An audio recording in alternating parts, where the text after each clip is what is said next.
కర్నూలు జిల్లా అదోని పట్టణంలో గుడిసె ఆది కృష్ణమ్మ నివాసంలో విలేకరుల సమావేశంలో గుడిసె కృష్ణమ్మ మాట్లాడుతూ జగన్కి మరో పేరు వెన్నుపోటు మాజీ ముఖ్యమంత్రి జగన్మోహన్ రెడ్డి జూన్ 4వ తేదీన జరపబోయే వెన్నుపోటు దినోత్సవాన్ని రాష్ట్ర ప్రజలందరూ రాష్ట్ర విముక్తి దినోత్సవంగా జరుపుకోవాలని, ఇలా 5 సంవత్సరాల కాలంలో అనేక విషయాల్లో అనేక వర్గాల వారిని రాష్ట్రంలో ప్రజలందరినీ వెన్నుపోటు పొడిచి ఇప్పుడు ఏ మోహాన పెట్టుకొని వెన్నుపోటు దినోత్సవం జరుపుకుంటామని గుడిసె కృష్ణమ్మ ధ్వజమెత్తారు. ఈ కార్యక్రమంలో తదితరులు పాల్గొన్నారు. వెన్నుపోటు ప్రజలను పొడిచింది. రాష్ట్రంలో 10 లక్షల కోట్ల పెట్టుబడులను బయటికి పంపించేసి లులు మాల్, అదేవిధంగా అమర్రాజ్ బ్యాటరీస్ ఇట్లాంటివన్నిటినీ బయటికి పంపి రాష్ట్రంలో ఉన్నటువంటి నిరుద్యోగులకు వెన్నుపోటు పొడిచింది ఎవరు?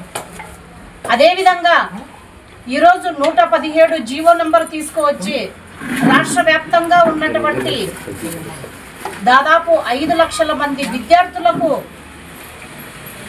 గవర్నమెంట్ స్కూల్లో సీటు లేకుండా చేసి విద్యార్థులు తీసుకొని దాంట్లో ఎంత అవినీతి జరిగింది, కనీసం కొన్ని ఇండ్లైనా మీరు కట్టించారా అని చెప్పి ఇది వెన్నుపోటు కాదా అని చెప్పి మేము అడుగుతున్నాం.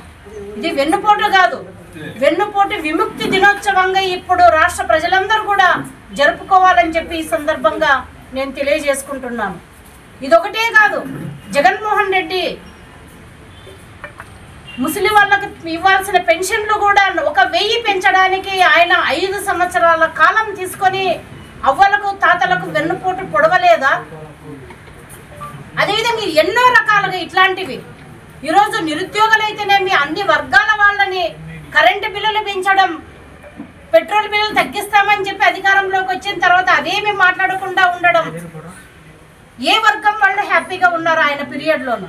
ఇంకా రాజధాని అంటారా? రాజధాని నిర్మాణాన్ని చేపట్టడానికి ఆయనకి ఇష్టం లేకుండా 3 రాజధానులు అని చెప్పి కథలు చెప్పి 5 సంవత్సరాల కాలం వెళ్ళబుచ్చింది ఆయన కాదా?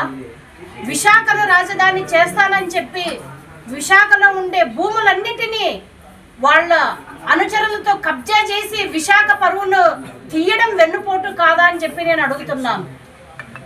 ఇలాంటివి ఎన్నో చెప్పుకుంటూ పోతే రోజుకొకటి గంటకొకటి ఆయన చేస్తూనే ఉన్నారు. ఈరోజు నిజంగా చెప్తున్నాను, ట్యాబ్ల దగ్గర నుంచి నాడు నేడు కింద ఫ్యాన్లు ప్రతి ఒక్క దాంట్లో స్కామ్, ప్రతి దాంట్లో స్కామ్. ఇట్లాంటి స్కామ్లు ఎన్నో ఉన్నాయి, ఎన్నో కబ్జాలు చేశారు.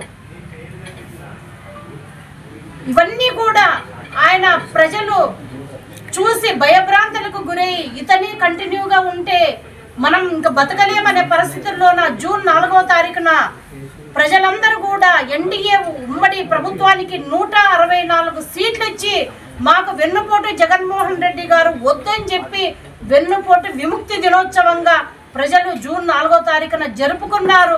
అది ప్రతి ఏటా జరుపుకుంటామని చెప్పి ఈ సందర్భంగా తెలియజేసుకుంటున్నాను. కాబట్టి ప్రజలందరూ కూడా మాకు ఆశీర్వాదం ఇవ్వాలి. ఎందుకంటే ఈరోజు రాష్ట్ర ఆర్థిక పరిస్థితి ఏ విధంగా ఉంది?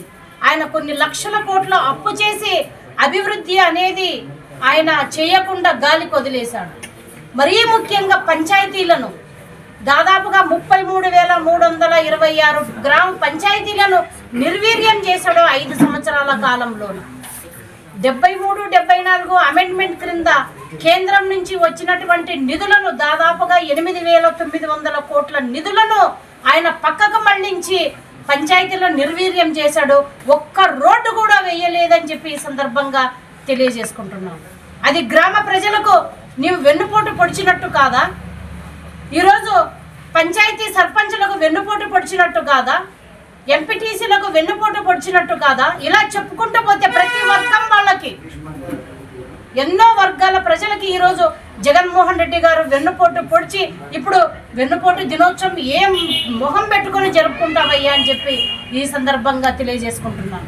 నిజంగా మీరు రాష్ట్ర వ్యాప్తంగా వెన్నుపోటు దినోత్సవం జరుపుకుంటే మీ మొహాన ప్రజలే ఉమ్మేస్తారు. ఎందుకంటే వెన్నుపోటు విముక్తి దినోత్సవం ప్రజలందరూ జరుపుకోవాలి. స్వేచ్ఛావాయులు పిలుస్తున్నాం. ఎందుకంటే ఎక్కడ కానీ అక్రమ అరెస్టు లేదు. మీలాగా అక్రమ అరెస్టు చేయాల ఏ అర్ధరాత్రి వెళ్ళి తలుపులు తట్టాల పోలీసులు. కాబట్టి ఇప్పటికైనా జగన్మోహన్ రెడ్డి గారు కళ్ళు తెరవాలి.